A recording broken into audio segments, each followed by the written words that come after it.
at Expo Canada. How y'all doing out there? Yes. Ladies and gentlemen, I need y'all to join me in showing all the love and giving all the noise for Miss Helen Hunt.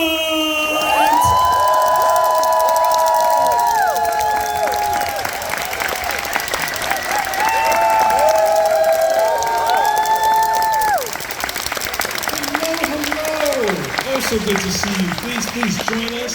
Yes, please have a seat. I'm gonna climb up in this chair. Hopefully I don't die. And meet it. Excellent. Hello. Hi there. How is this glorious Saturday treating you? Very well. I love it. I love it.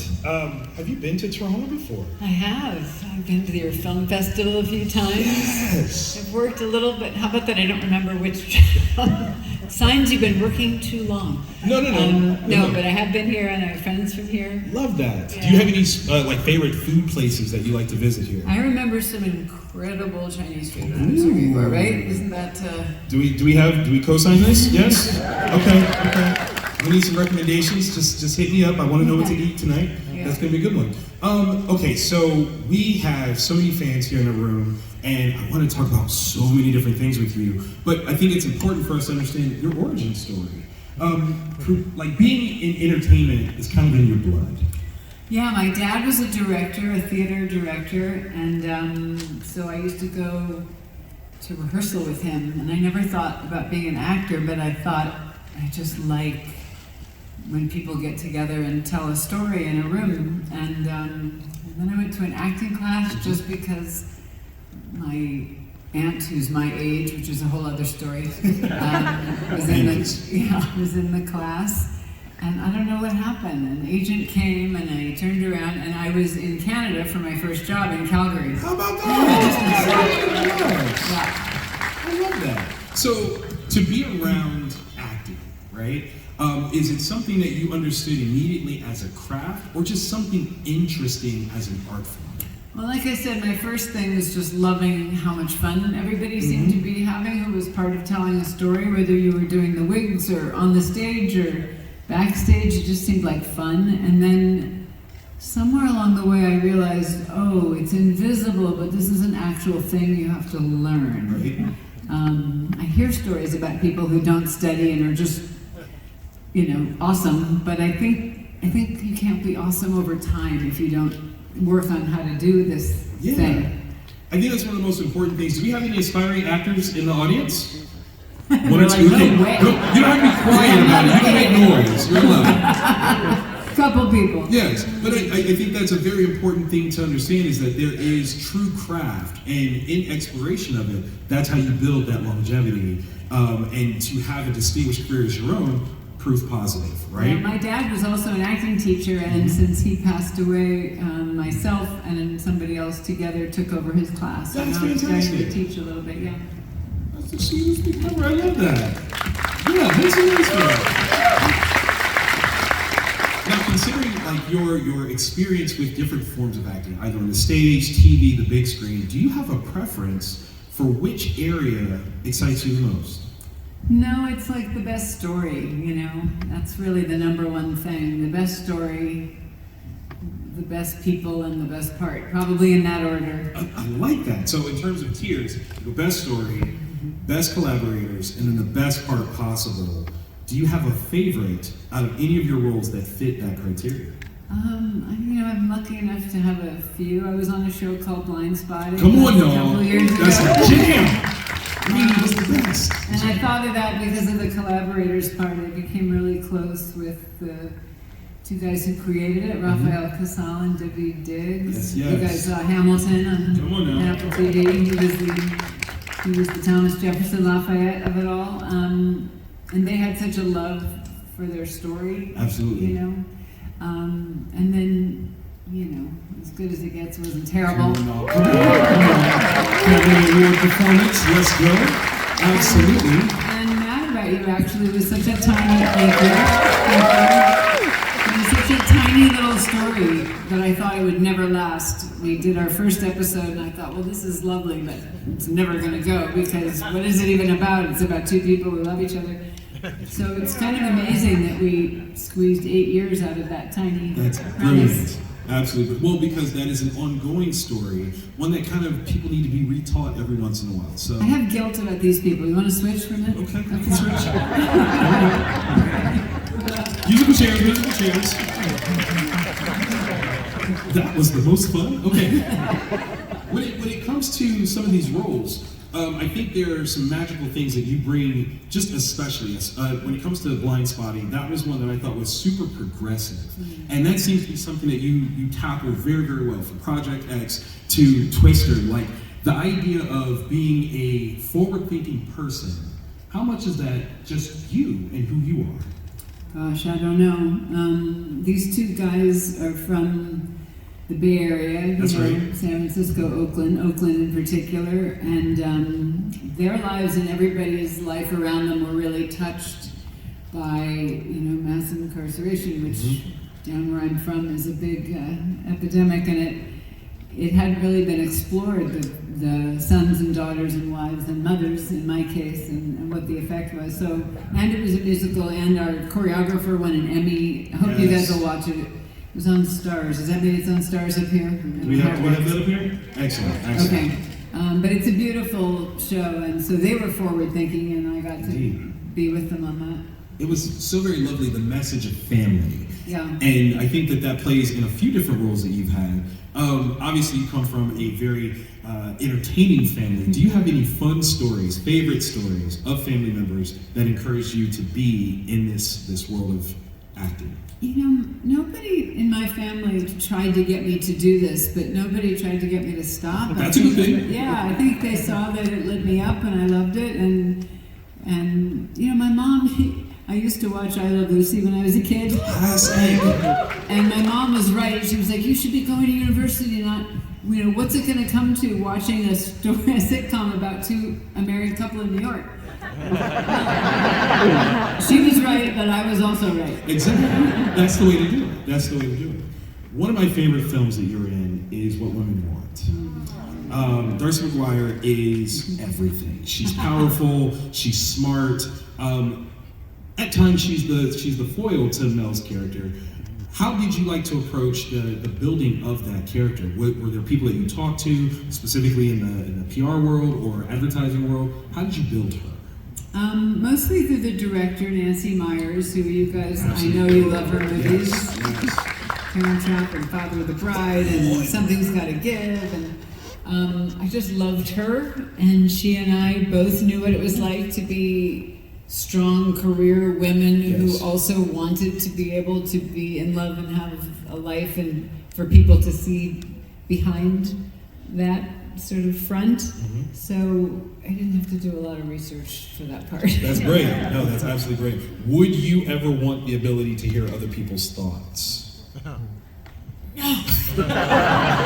Sometimes people will say, I don't know if I should tell you this. I always say, don't. Please don't. Please don't say that thing you think you shouldn't say. I don't want to hear it. It's scary sometimes. It's absolutely scary. Yeah, I think that we have, a filter for a reason. To spare each other our worst thoughts. More than Which is sort of what As Good as It Gets is about. Someone who doesn't have that filter. Come on. That was what. Come on, y'all can make some noise for that. To work in an ensemble cast like that one, where you have so many different personalities and talents, is that a challenge as an actor, or is that one of the best parts to tell the story with so many different voices?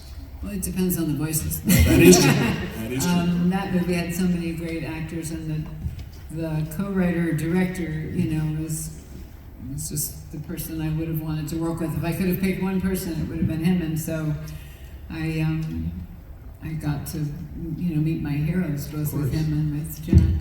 That's brilliant. Yeah.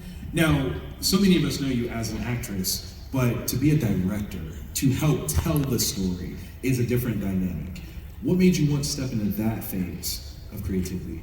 I wrote a script called Then She Found Me, which is me and, nobody's seen it. Now you'll go see it. Now you'll go see it. I don't know where to find it here, or at home, but it's me and Bette Midler and Colin Firth and Matthew Broderick, and actually it premiered in the Toronto Film Festival. See? There's an archive somewhere. I'm sure we'll find it. at your beautiful giant theater. What's it called? The big. Yes. There we go. Yes, that was a major fond memory for me. And so I wrote it not thinking I would direct it, and then over time you realize directing is kind of like another chance to rewrite it because of all the decisions you make. So that's how I got into that one. I love it. Do you have an affinity for either, or are you comfortable being either an actor or director? I'm comfortable with either, but to direct I have to feel like I have ownership, like it's a story I can tell and have to tell. Acting, I'm just, I'm a lifer actor, so it's just something I have to keep doing. I think we appreciate that. Thank you. Absolutely. Thank you. I see you guys are already lining up. I'm okay with you guys lining up. However, we're going to play a game before we go to audience questions. So if you want to save your legs, you don't have to get up just yet. If you're up for it, would you like to play a game with us?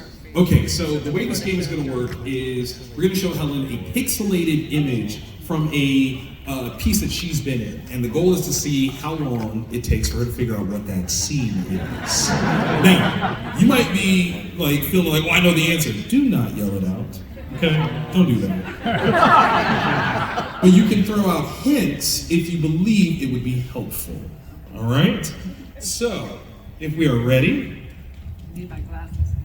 No, that's not your eyes. That's literally the pixelation. That's absolutely what that is. What do you guys think? Do we movie, TV? What do you think? You're saying movie? This is really the first image? This is the first image. This is the first image. They're saying movie. Do you fancy a guess based off of that clue? Okay, just check. Let's try number two. Oh, even better. That's so much closer. No, it's two people. Maybe. Okay, two people. Yes. I don't know. Of similar pixels and Two pink people. Two pink people. Yes. So mad about you. Could be. It could be. Let's see. You want to try one more? I want another level of. All right. Another level. Oh. Okay. That's not about you. Okay. It's Twister in the truck. Ladies and gentlemen, it is Twister. Great job. Now, if you can, tell us a little bit about this scene here. I mean, you guys are looking so blissfully up at the sky. What were you looking at? We were looking at bright lights, so bright that the next day we came in and we couldn't really see properly. So we wore these big black glasses for 3 days. We were just in that truck for a long time. Like weeks and weeks in that truck. I'd bring my newspaper, we were in there for a long time. To act in a confined space, is that easier because there's less marks that you have to hit? Or is it harder because your expression is limited to just kind of shoulders and up? Yeah, I don't know which is easier. I mean, he was so good, and we both knew the fun of that we were bickering at each other, but when we looked up at this thing that we imagined we were seeing, we both kind of were drawn to it in the same way. So it's always good to work with a great actor. I love it. Make some noise for the late, great Bill Paxton. Now let's try the next image. Okay. Let's go. Let's see what we have here. Oh, that's awesome. Okay. Film or TV? What do y'all think? You think TV? Interesting. Okay. Nothing. Okay. Listen, you could have divined it. I don't know. Let's go for the second one. A little closer. Pink people. A little bit more. Great movies. I don't know. One more. Let's get one more. Oh, okay. I think it's Mad About You. Correct. That is Mad About You. Absolutely. It was the couch. The couch was the dead giveaway. The blue was it. Yeah. Can you tell us anything behind the scenes about working on this show that is something that has made the show so very special to you that we might not know about? I mean, my love for Paul Reiser. Come on, We're make some still noise for it. really good friends. We see each other every few months, That's and good. I just love him. You got to. Except in Aliens. I did not like him in Aliens. Wasn't he good? He was. He was terribly good. Yeah. Love it. Next one. Well, you got this one. You know exactly what this is. You can clearly see things, spots of color. What if we count the pixels? Would that help? No, it's No? just, it's depressing all the pink people working. Like, not enough diversity in these pixels. Well, Okay. okay. I don't know who it is. Let's try the next one. Let's try the next one. Okay. Film, TV, what do y'all feel? Film. You say film? That looks like Jack. Okay, I'm gonna say okay. it's as good as it gets. What do y'all think? Is it as good as it gets? Let's see the final piece. Okay. Yes, it is! Okay, go back one though. Go back Go back one. And now go back one more. Look at his glasses. That's how we knew. That was it. The glasses were dead giveaway. Absolute dead giveaway. Can you tell us anything about this particular scene and filming it? Well, it was Jack?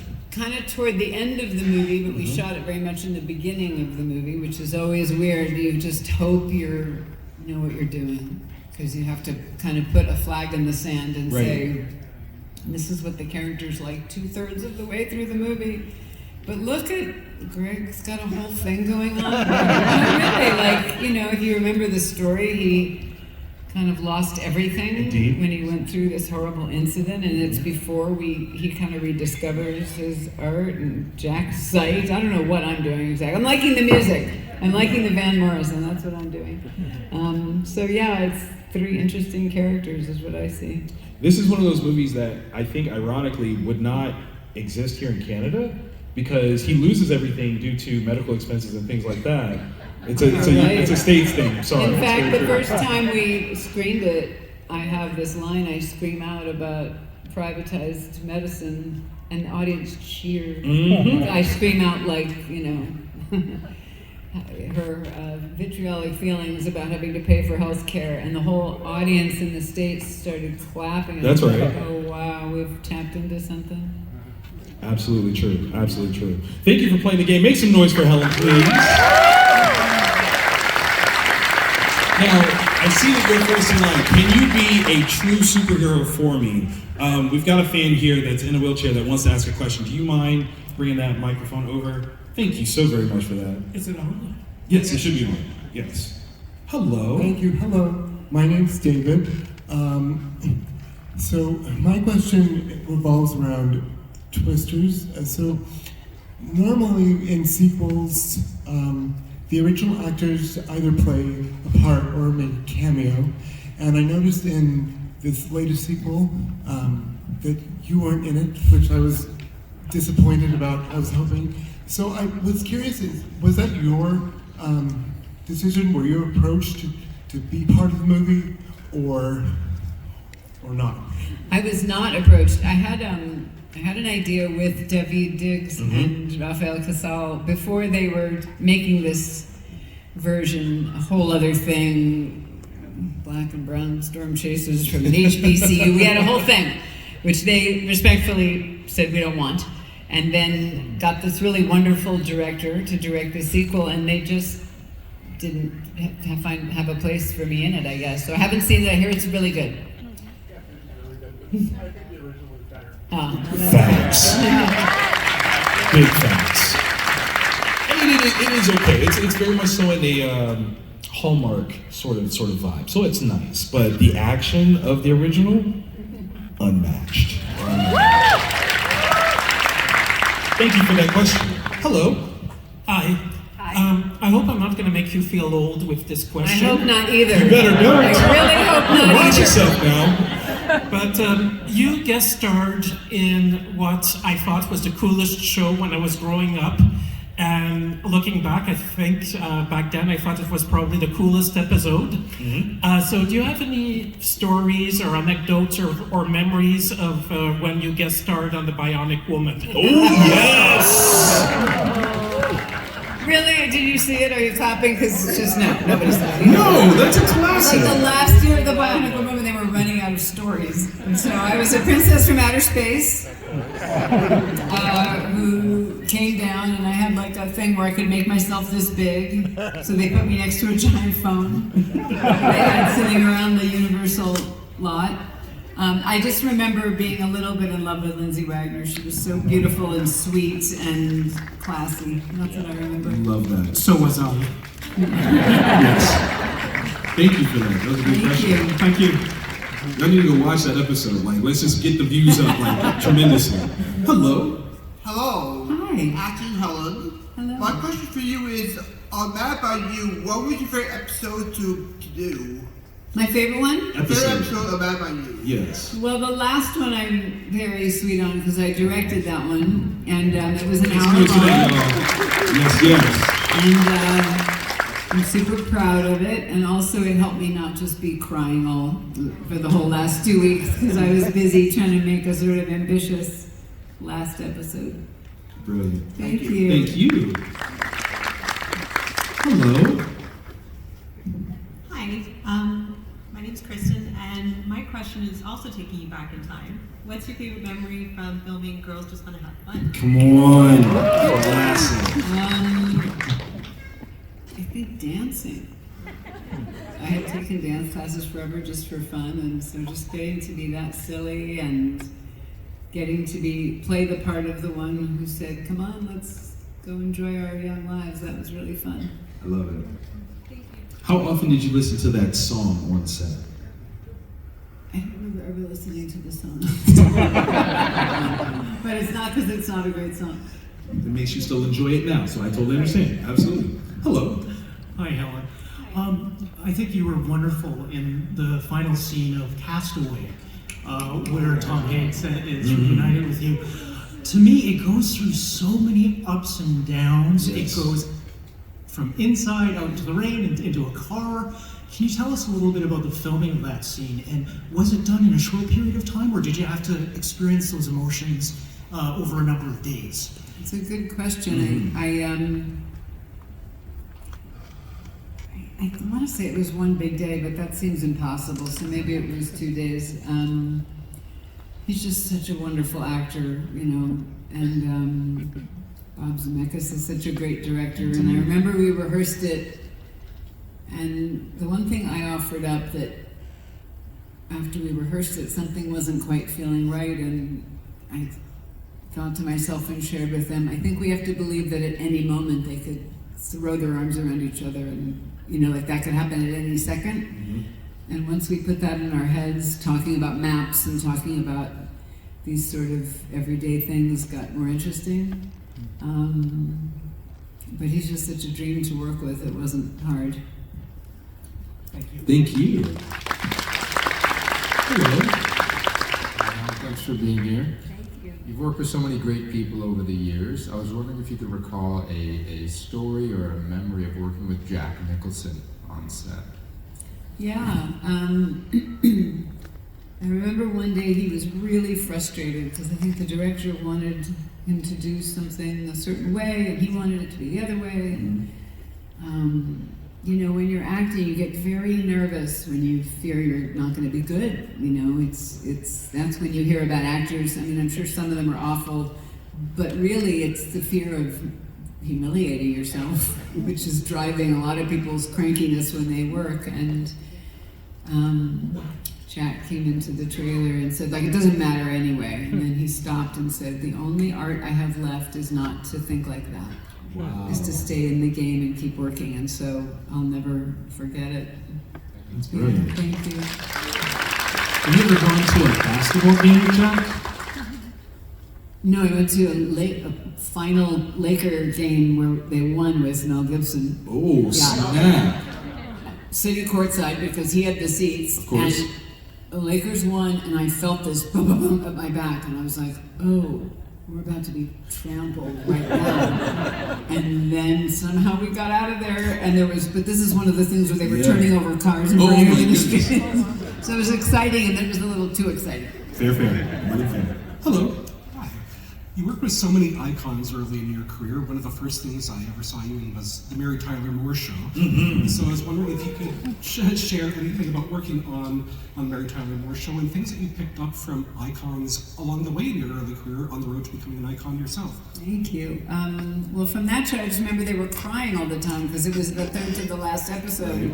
So they were just weeping, and I watched the show, but I didn't quite understand what it would mean to be them. I would understand that later.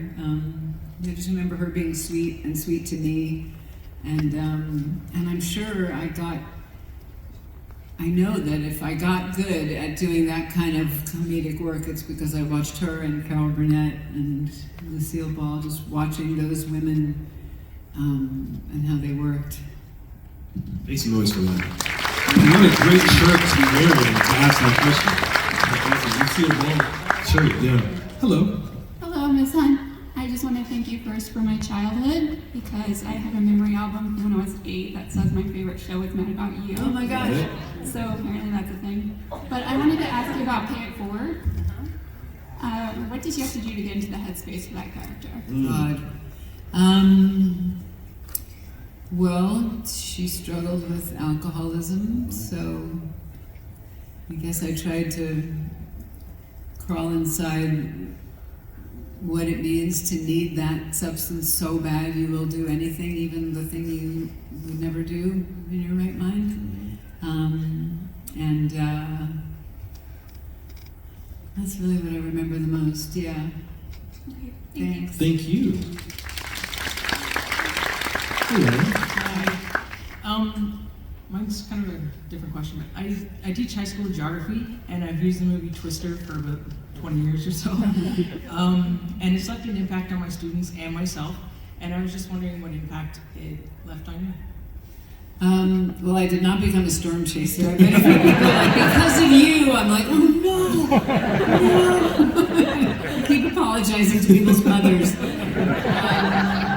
So it didn't have that impact, but it had a huge impact on the opportunities I had after that because it was such a successful movie. I stayed friends with a lot of those people, still very close with a few of them. Joey Slotnick, who's in that movie, lives in the town where my daughter goes to school and keeps an eye on her. You know, like it's a forever thing. So really, I guess it's the people that made the biggest impression on my life. Love that. Thank you. Hello. Thank you very much for coming.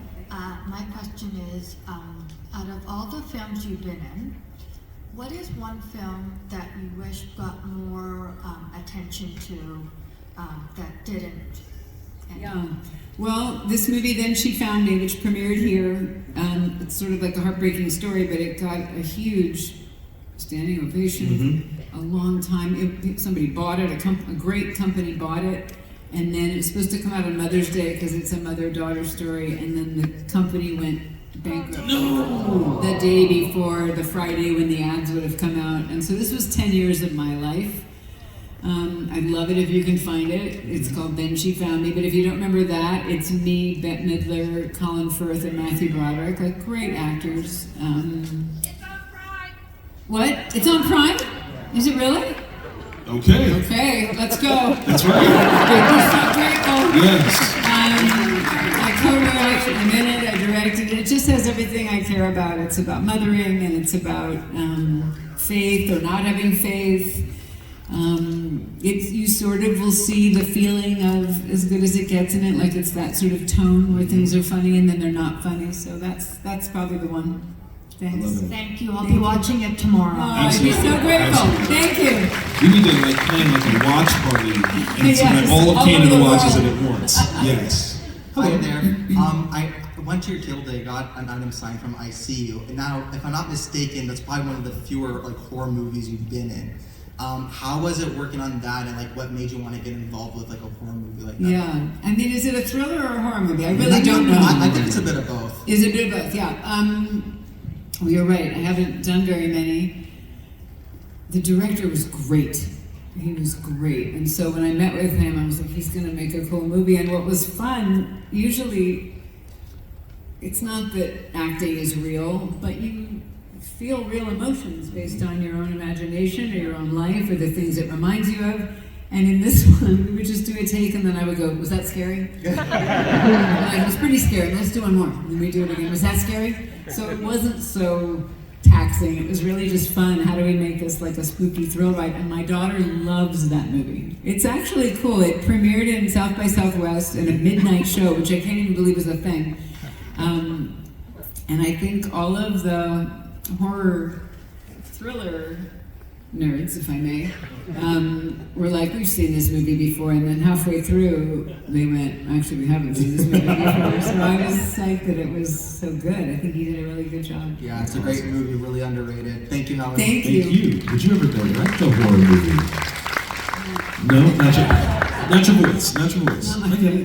Hello. Hi, Helen. I really like Blind Spotting. I'm so glad you were able to be part of that. I love what David did with that. Mm-hmm. But I just wanted one question about, again, the gentleman took my as good as it gets question, so I had to improvise. But basically, when I think about that movie, it's just such an amazing movie. And, you know, Jack Nicholson and the chemistry you have with him is just amazing. Like that film just like bounces from the charm.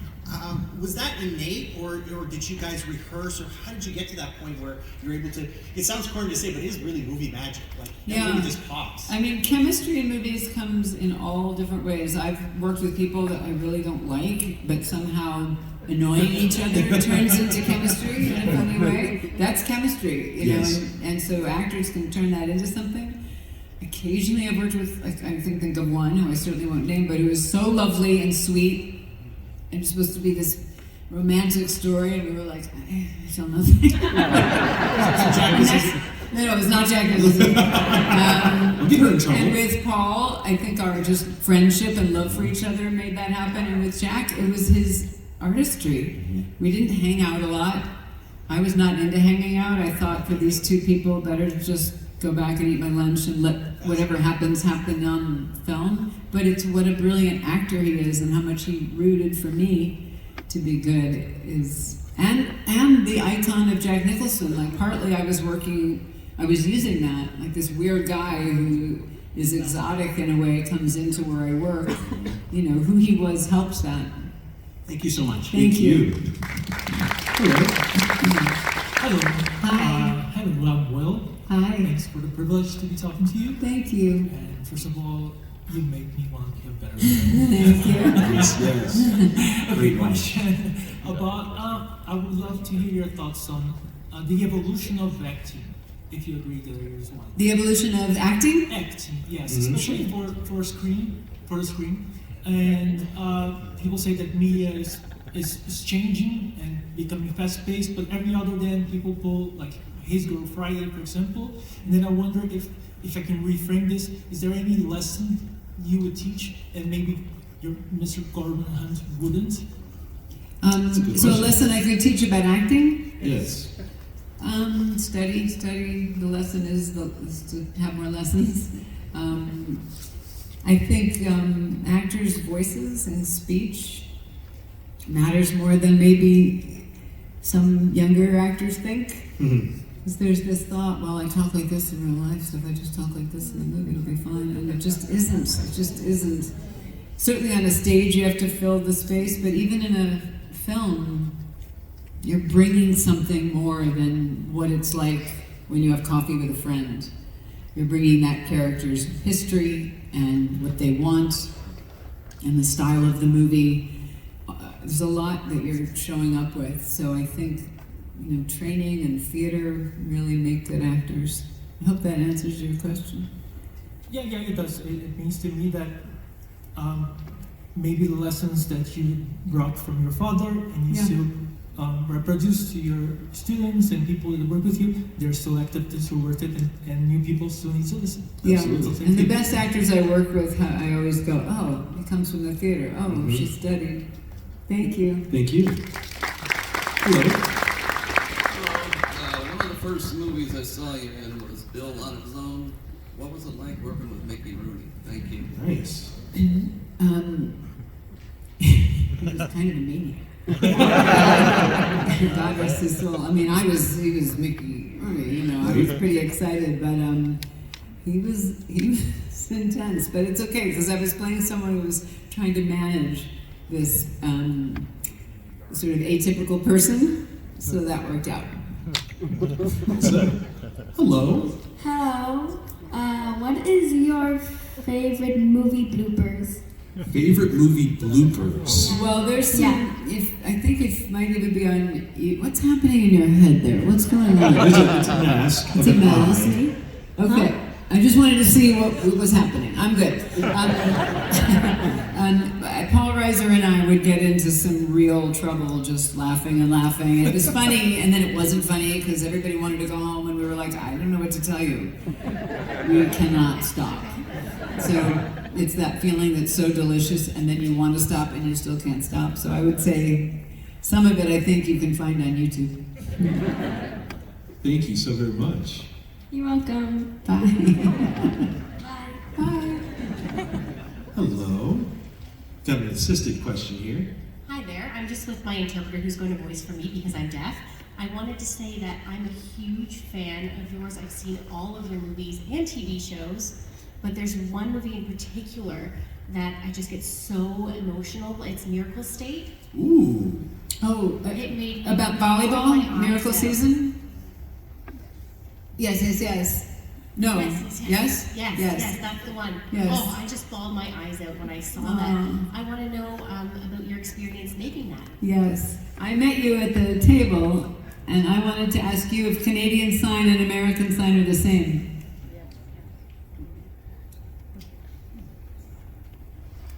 I'd say, yeah, there's similarities, maybe 50-50, I but see. I'm from the East Coast, Uh-huh. I'm from Nova Scotia, and it is different than the rest Very of it. different. Yeah. Nice to meet you. The director of Miracle Season also directed Soul Surfer. Did you see that? Yeah. Yes, I've seen it. Yeah, there's a similar vibe, I think, like a heartbreaking thing that turns into a lot of grace in a family. And it was wonderful. I actually came along at a really hard time in my life, and I was working with a loving director who put my stepson and my daughter in the movie. There's a little redhead with a scene with William Hurt. That's my daughter, who has a new song out on Spotify as of midnight last night. Let's I'm go. just saying. Let's go. I'm just saying. Subscribe, follow, like, all of that. Her name is McKenna Lay. It's called Insufferable. It's only been out for like 10 hours. Okay, sorry, I digress. And all the women on that movie, some of whom were actors who learned volleyball, and some were volleyball players who became actors, were so loving and sweet to me, to my daughter. I shot it in Vancouver, and so I have beautiful memories of it. Thank you so much. Thank you. Hello. Hi, Helen. My name is Kalina. Hi. I wanted to ask a question about a recent role for you in Hacks. Super fun. You play a network executive, Winnie. Something so funny. I love your rendition of that. I would just love to hear what your impressions are working on that show, especially with the amazing Jean Smart. I had worked with Jean Smart.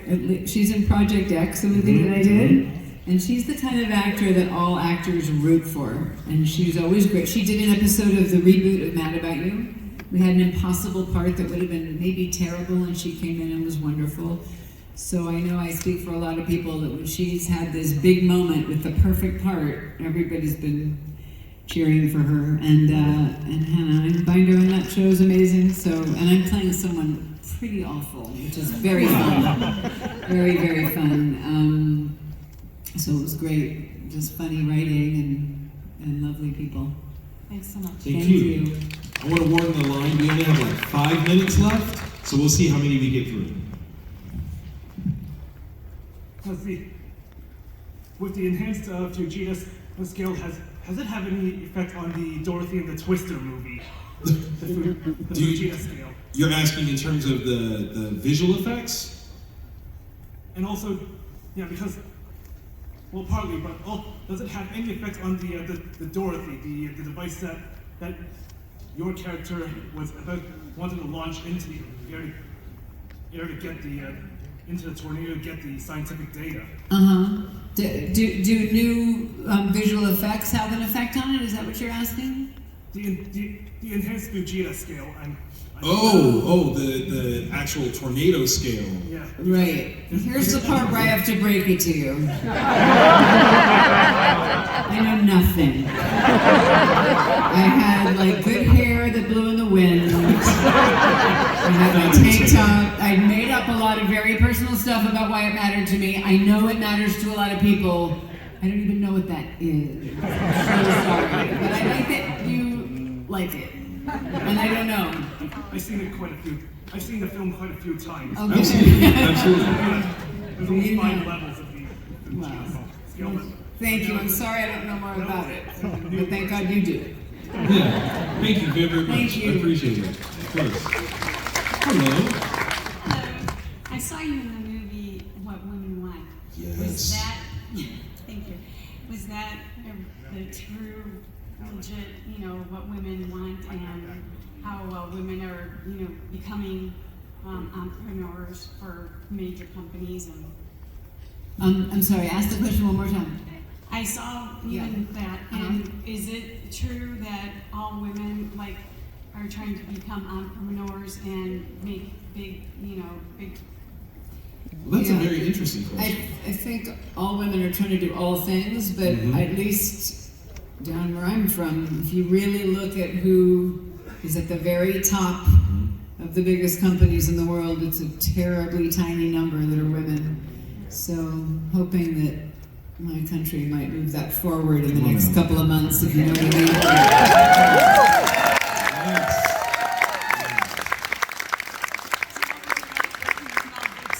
It was lovely. He was wonderful, and the director and I became lifelong friends. So it was a really good experience.